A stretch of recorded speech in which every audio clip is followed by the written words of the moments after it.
In yesterday's episode, I spoke to the response that I had to some feedback I received on the latest version of my one-on-one coaching program offer that I put together.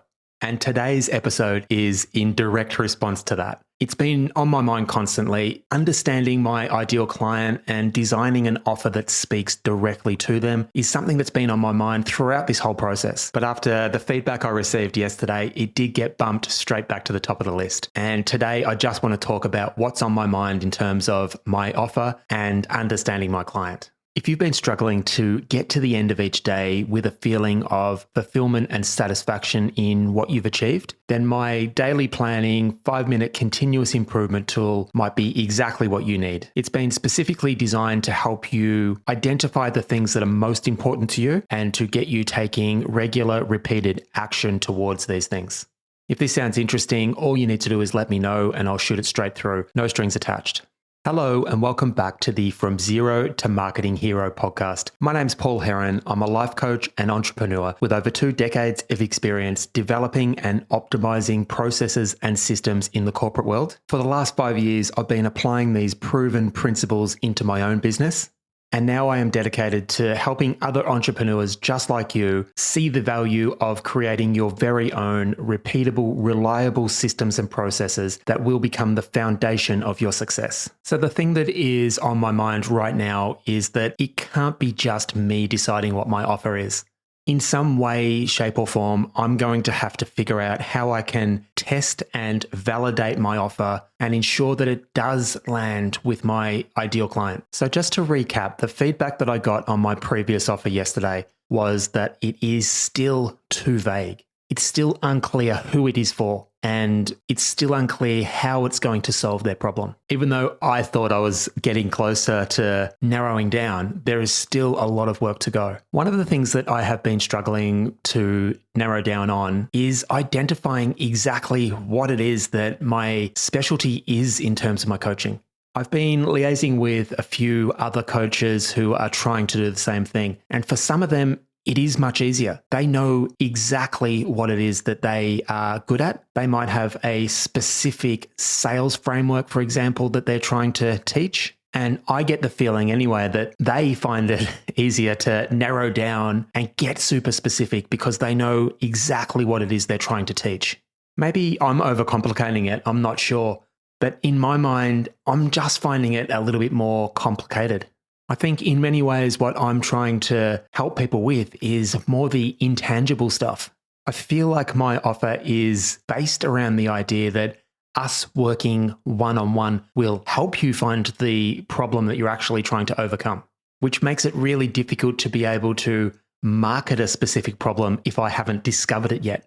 If I look back at the clients that I've worked with over the past 5 years, it's been a lot of the confidence to show up and be themselves, the confidence to make healthy decisions that they trust and rely on, overcoming some of the resistance and anxiety towards prospecting, for example, content creation, putting yourself out to the world.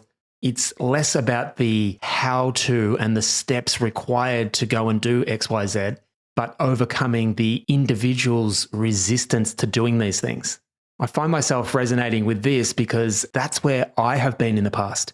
It's not necessarily more information. The information's there. We all have the information. We're bombarded with different frameworks and things we could be trying. It's more about how we get out of our own way and start taking regular, consistent action doing the things that we know we need to be doing.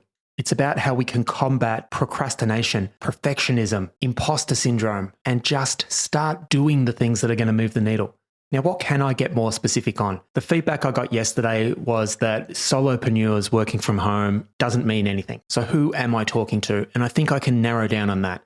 I think it's coaches and consultants that are struggling to attract their ideal client. I think that already is much more specific and is calling out the type of person that I want to be working with. I think reinforcing that this is one-on-one, it is bespoke, it is unique. It's not a cookie cutter approach. And I think offering to spend some time working one-on-one to help them get out of their own way and start taking regular, consistent action. I think simplifying it in that regard might be a step in the right direction.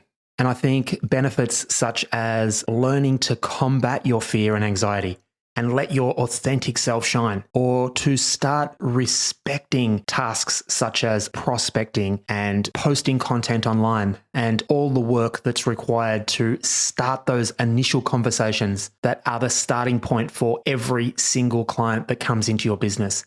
Learning to value and respect that and prioritize that above everything else. Almost even learning to enjoy it. But again, this is just an idea that I've got right now, and it's an idea that I will need to test. I will have to validate this offer. I'll have to keep refining it. And again, I just want to reinforce the importance of the feedback I got yesterday and how already after 24 hours, it's allowed me to change my perspective a little bit, put myself into the shoes of my ideal client, and to be able to start seeing things from that different perspective, I think is huge. So I think there's a long way to go here. I think this is just another step in the direction that I need to head. Once again, just being able to use this time right now to make sense of what I'm talking through. I feel like I've gained an enormous amount of clarity just recording this podcast today, which is huge. One thing I would absolutely love is if you are listening to this, if you've made it this far along in today's episode, I would absolutely love to hear your feedback. You can send me an email directly. Send me an email to paul@paulheronlifecoaching.com.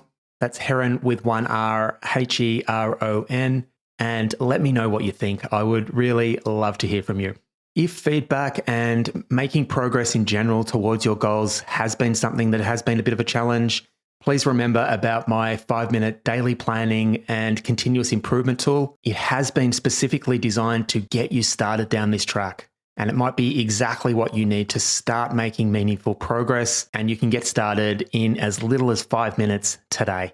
So if this sounds interesting, all you need to do is reach out and let me know. And I will shoot it straight through, no strings attached.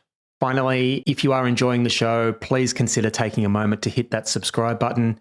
It really does go a long way in helping share the show with a wider audience. And until tomorrow, I hope you have a fantastic day. Bye for now.